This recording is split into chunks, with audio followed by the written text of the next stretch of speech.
தேவநாம மகிமை பெறுவதாக. எல்லோருக்கும் நவம்பர் மாதத்தின் வாழ்த்துக்களை தெரிவித்துக் கொள்கிறோம்.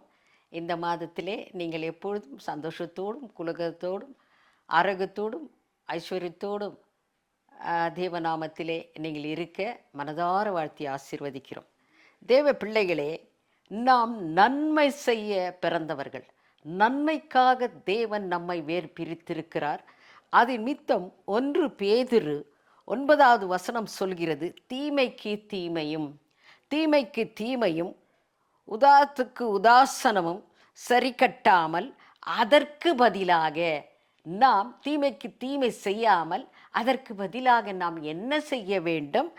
தேவன் சொல்கிறார், நீங்கள் ஆசீர்வாதத்தை சுத்திகரித்து கொள்ளும்படி அழைக்கப்பட்டவர்களே. நீங்கள் அழைக்கப்பட்டவர்கள்.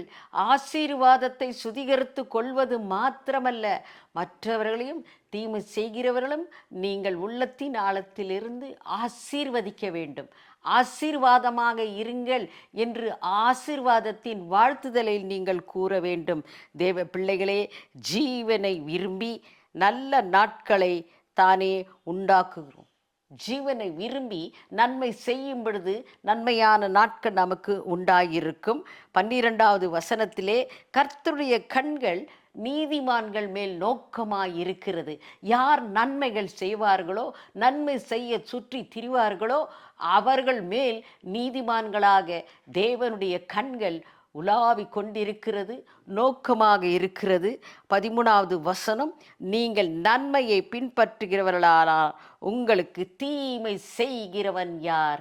நன்மையே செய்யுங்கள், நன்மையே நாடுங்கள், அதன் நிமித்தம் உங்களுக்கு தீமை செய்பவன் யார் என்ற கேள்வியிலே பதில் உங்களிடத்திலே எப்பொழுதும் நான் நன்மையே செய்வேன், நன்மையிலே நீதிமானாக இருப்பேன், நாட்டிற்காக, வீட்டிற்காக, எனக்காக, இந்த உலகத்திற்காக நன்மை செய்ய பிறந்திருக்கிறேன் என்று நீங்கள் சாட்சி கொடுக்க கிருபை தந்தருள இயேசு நாமத்தில் உங்களை மனதார வாழ்த்தி ஆசீர்வதிக்கிறோம் பிதாவே. ஆமேன்.